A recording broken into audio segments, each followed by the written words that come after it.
If your parents grew up letting you feel anger, letting you feel frustrated, letting you feel sad, and they sat with you in those feelings and co-regulated with you, instead of making it feel wrong to feel that way, making it feel inconvenient, then you would likely have very different reactions when you have conflict with your spouse. But if you didn't have that growing up, much like many people, then when you are feeling unsafe during conflict, you might defer to a survival pattern that you've developed, whether that's fight, flight, freeze, or fawn. And that's going to affect how you communicate. Welcome to the Marriage and Motherhood Podcast. I'm your host, Michelle Perda. As a marriage coach who's married with 3 kids, I know how much parenthood could change a marriage. If flirting, laughing, and having fun together feels like a thing of the past, then I'm here to teach you that marriage doesn't have to feel so hard with your parents, and your marriage can thrive even when you're in the season of raising kids.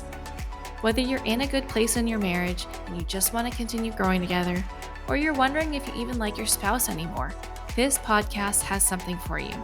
Join me here each week as we dive into what it takes to help your marriage grow, and maybe even do a 180. You'll learn ways to handle conflict better, bring that spark back into your relationship, as well as learn how to improve other areas of your life from my lovely guest experts. Are you ready for the next stage of your life in marriage? Let's dive in. Hello. Welcome back to another episode of the Marriage and Motherhood Podcast. I am always so thrilled anytime I get the chance to work with new couples. And what I've been noticing a lot lately with my new clients is that they were never taught how to communicate properly. And what ends up happening during their conflict, their disagreements, their arguments, is they're spending so much energy trying to protect themselves that they are missing the whole point of conflict, and that is to connect. Now, I'm over here as a marriage coach telling you this, not because I grew up knowing how to do it, but I have over time and experience and throwing myself into becoming an expert in this and learning that I had my focus all wrong when it comes to communication and conflict resolution. I've had my fair share of failed conversations where I will go in there with such good intentions, just trying to get back to feeling normal as a couple again, getting back to the good feelings. But then it ends up spiraling out of control. The conversation escalates. I feel misunderstood. I start getting passive aggressive. I start taking some jabs. And the conversation just goes sideways. All to just end up feeling misunderstood, unsupported, not feeling any closer, feeling like, why did we even do that? Was there even a point to having that conversation? Should I have even brought that up? Because now I feel like we are worse off than had I just ignored the issue. And so I wanted to take this episode to talk about why your conversations feel more like a fight and a battle, and how you can shift that so that your conversations can actually feel like they are helping your marriage, that they are actually helping you progress as a couple and grow and actually resolve the issue and feel like you're really teaming up as a solid partnership, and leave you feeling like you two are stronger than ever, rather than questioning, why did we even do that to ourselves? Is this how the rest of our marriage is going to go? And are we going to make it? If we can't talk about this thing, how are we going to navigate harder topics? Okay, so if that's you, stay tuned. Okay, we're going to talk about that. I'm going to break it down, why we do these things, why we go into these modes where, looking back, we know it's not going to serve our marriage. We know it's not going to yield a productive conversation. And what you can start to do instead so that you can get through hard conversations and you don't have to feel like you need to avoid them or just assume how they're going to pan out. Okay. So I just recently had a new couple sign on, and they have a very similar background to me. They come from a family where tough things aren't talked about. Emotions like anger, frustration, sadness, all of that is to not be expressed. And so they learned to repress that. Now, fast forward time, they're now married. And anytime they have an argument, it becomes explosive. And why that is because they have not practiced or gotten to know those quote unquote negative emotions, as well as they have gotten to know the quote unquote positive ones, joy and happiness, excitement, elated, all of that. And because they have more experience and welcome these positive emotions more, they have become very uncomfortable with the quote unquote negative emotions. And I'm using air quotes for these because emotions are not positive or negative. We have only labeled them as such because of how we were brought up.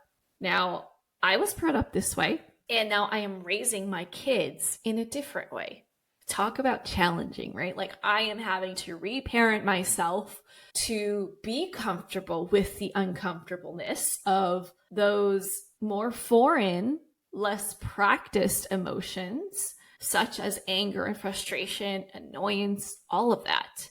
Because I don't want my kids to grow up thinking that, oh, if I feel anger, I am to stuff it down until I can't take it anymore and I'm justified to lash out. The goal isn't to have these explosive arguments. The goal is to acknowledge our feelings, no matter whether they're perceived as positive or negative, so that we can bring hard topics up before we get to the point where we are having intense emotions around something, because we're acknowledging it within ourselves, right? And so if you are not well versed in doing this, which majority of the population isn't, then what you're likely doing is feeling the need to protect yourself, whatever that looks like. And so when conflict feels like it's not a safe thing to do, your nervous system is going to take over, right? Your nervous system wants nothing but the best for you.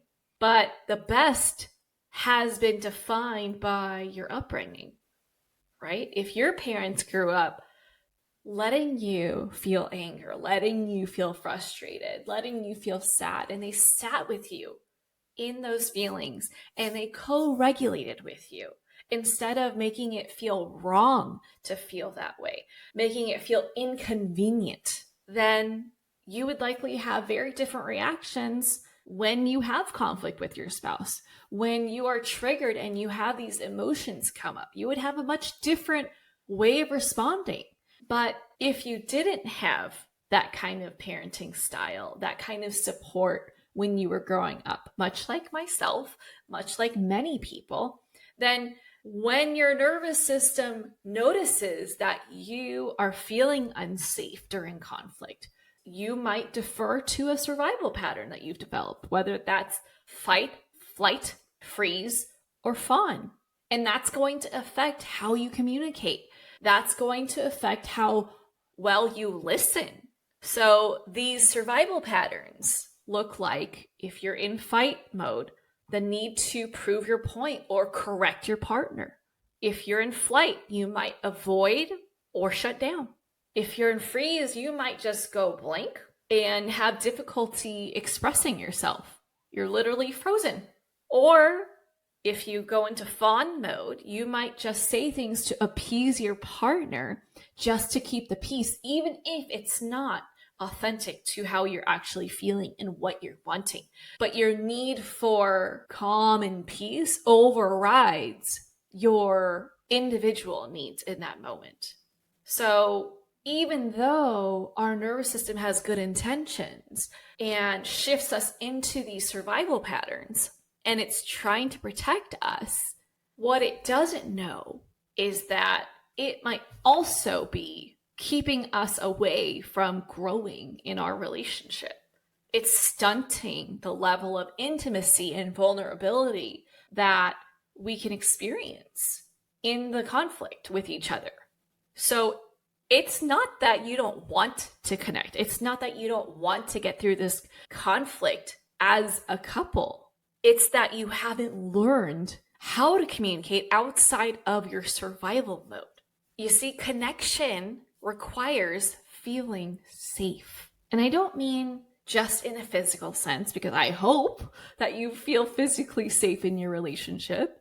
If not, you've got to do something about that, because that is number one.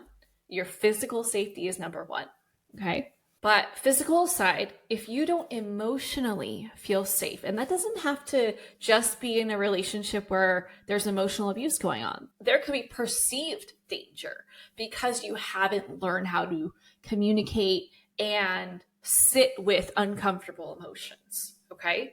But you can't connect when your body feels like it's under threat. And true communication starts when you feel safe enough to stay curious.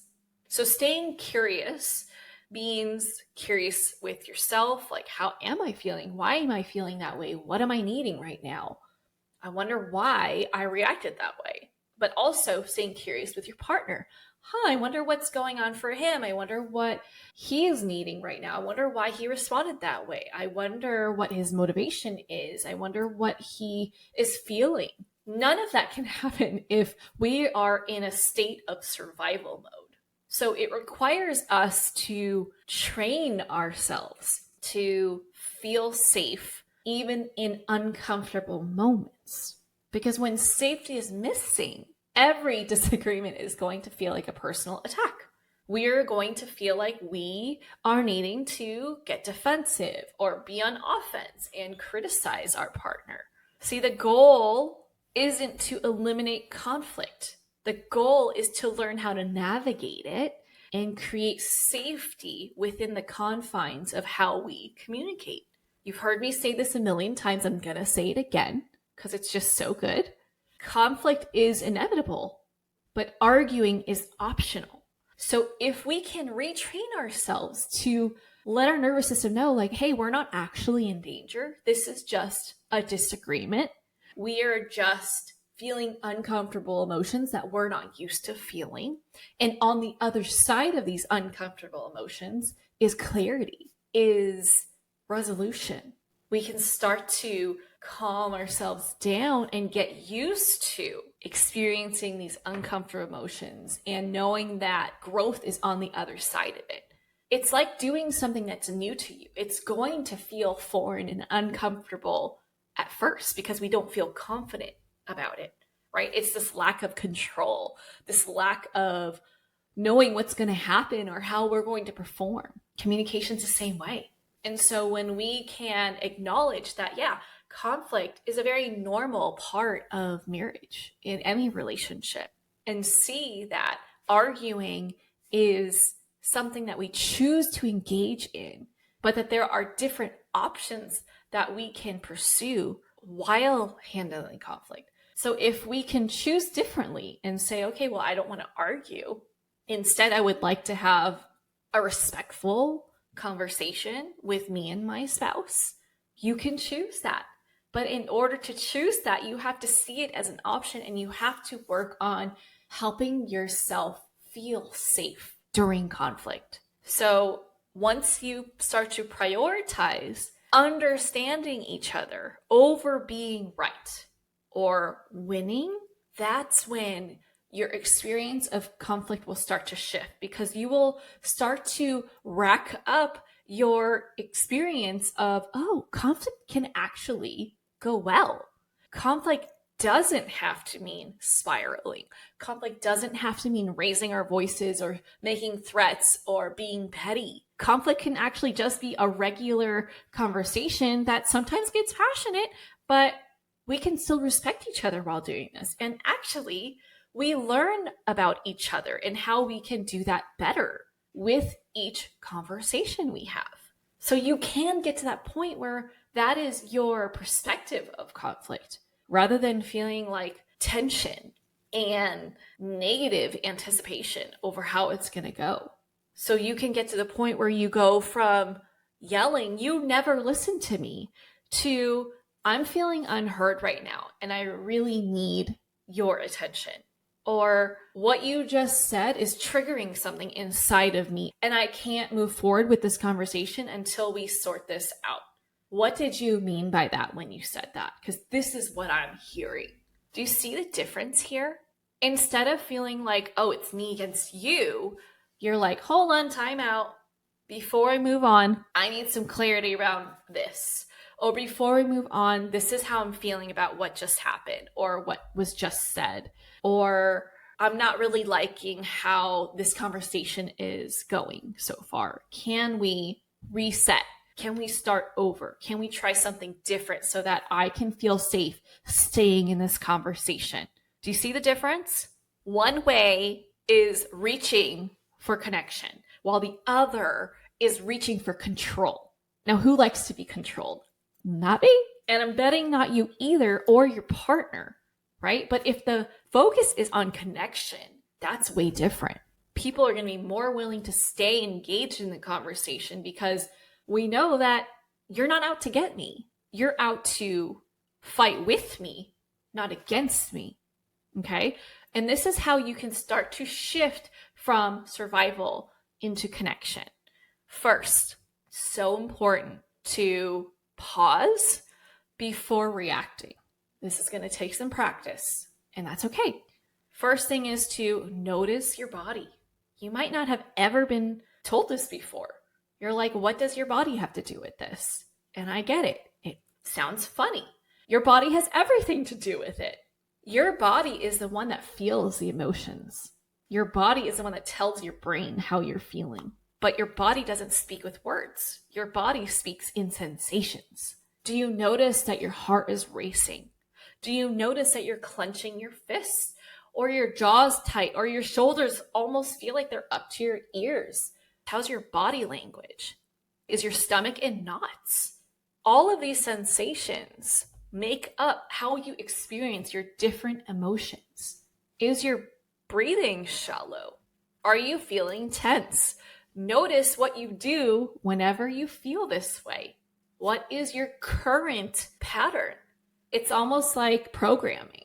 Okay, if I feel tension and my heart is racing and my body gets hot, that means I'm angry. And when I'm angry, I start to get defensive. Or when I'm angry, I get passive aggressive. Or when I'm angry, I stop listening and feel the need to push my point. Start paying attention, because your body is sending you warning signals all of the time, especially when you're triggered. So start paying attention to what your body is trying to tell you and take a breath. Notice. We're often approaching conflict as if we're going warp speed. It feels like we're going from 0 to 60 and our anger came out of nowhere. And all of a sudden our mouths are saying things that we are not even planning to say. It's just coming out. But what I'm telling you is that we actually can affect that more than we know. And that starts with acknowledging, how are you experiencing this in your body? You slow it down by breathing, taking deep, calm breaths so that you can start to notice, what's going on in myself. Am I trying to connect or am I trying to protect? And that's a really good question to just keep in your mind, to ask yourself going forward. Am I trying to connect or am I trying to protect? This is a great way to check yourself. Second thing, leading with curiosity. When we are curious, that squashes any judgment we might have, and it builds a bridge, right? Instead of building a wall and making your spouse the other, the enemy. We often have those thoughts like, why can't you be more like me? I would have never done that. How could you do that, right? But instead, if you lead with curiosity, you can build this bridge that creates connection and understanding. It creates this willingness to understand that not everyone's going to be like you, that other people may have different approaches or priorities or triggers. So this sounds like why would you say that? Or why would you do that? Versus, can you help me understand what you meant by that? Can you help me understand what led you to do that or make that choice? It opens things up. You no longer make your partner feel like they need to go on the defensive because you're not there to attack. You are simply there to understand so that you can take that information and decide what you want to do with that. Because we oftentimes are missing a lot of information because we only know what's going on within us. And even then, a lot of times we're not all that aware of what's happening within us, how we feel, why we did certain things, right? And so when we can lead with connection, our partner's going to feel safer to engage, right? So this whole idea of safety needs to go both ways. We need to create safety for ourselves and we need to create safety for our partner and vice versa. And that's how you're going to start to feel comfortable engaging in more conflict because it feels more like a brainstorming activity, a collaborative exercise, and an opportunity to grow rather than, oh, here we go again. I'm just going to feel drained. I'm going to feel like we're not in this together and it's really going to try our marriage. That's not the point. Okay. Remember, I said the point was to connect. All right. So other ways to shift this is changing how you communicate. So just like how you can ask what was happening differently, you can also start to speak using more of a first person approach. Rather than pointing the finger and saying you can start to change how you communicate by using more I, because you know more about your experiences than you do about your partner's experiences. Anything that you start with you is most likely going to be an assumption that you're making, which is not going to create safety in the conversation. So things like, I feel hurt when, like I'm sure you've heard of I statements, right? This is a great way to create safety rather than saying you always, you never, right? Or assuming intentions. You're going to want to stay clear of that. Okay. Also, you're going to seek to understand rather than to be understood. I'm going to say that again. Seek to understand rather than to be understood. One way is reaching out a hand and saying, hey, I'm here for you and here with you. The other way is, hey, I need you to listen to me. Which one are you going to be more willing to stay in a conversation with, right? So the whole point of listening is to learn, is to be curious. But if you're only listening so that you can fire back, that's not actually listening, right? All you're going to do is set them up to be defensive, to recoil, to go into the survival pattern, and then end up having your conversation escalate and spiral, okay? So use your listening skills as a way to reflect on what you're hearing before you share your side, right? In this situation, two heads are better than one. So remember that the next time you go into conflict and you're like, oh, I got so much to say. I know exactly what to say to make them hurt. You're going to listen to understand, not to reply. You can reply after you've processed everything they've said and checked yourself. Am I trying to connect or protect? Okay. And then last thing, repair is so important. If things don't go as you wanted them to, which will likely happen as you practice this in the beginning, right? It takes practice. And even then, growth is not linear. You're going to have times where you're like, I thought we had this down. Why are we here again? That's just what happens, right? We've got lots of things going on. Sometimes we're more stressed than others. Sometimes issues hit home a lot more than others, okay? But the most important thing is to repair. You need to acknowledge what happened. I love to tell my couples to do like a post-mortem, which means take a look after the fact when things are chill again, what you guys could have done differently to have a better conversation so that you know, okay, we want to repeat that next time and we want to change this next time because that one did not go over well. any ounce of juice you can squeeze from the conflict, you will be better for it as a couple. Because next time you have a disagreement, which there will be a next time, you will have all of this information context to do better. Okay? Now, if you feel like every disagreement turns into a battle or shutdown, you and your partner don't feel heard by each other, or you feel like you're walking on eggshells with each other and you just want to feel like a team again, practice these things. Also, check out my conflict to connection guide. This guide is so helpful to help you slow down, identify what you're feeling, what you're needing, reframe whatever is happening so that you can have a more productive conversation and come out of it feeling more connected rather than feeling like you're just at odds with each other. Okay. And of course, if you're just like my clients and you're like done with this routine that you go through every single time you have conflict with your husband, then maybe it's time to work together. Maybe it's time to get outside help to help you untangle the mess that you keep experiencing with each other and learn how to communicate in a way where you're both feeling understood, in a way where you can have a productive conversation and know what to do when you spiral and feel more comfortable with the uncomfortable emotions because you didn't grow up learning how to deal with them. Okay? If that's you, then book a clarity call and let's talk about what coaching can do for you. Other than that, that's all I got for you today. If you love this episode, send me a message. I'd love to hear what you resonated most with it.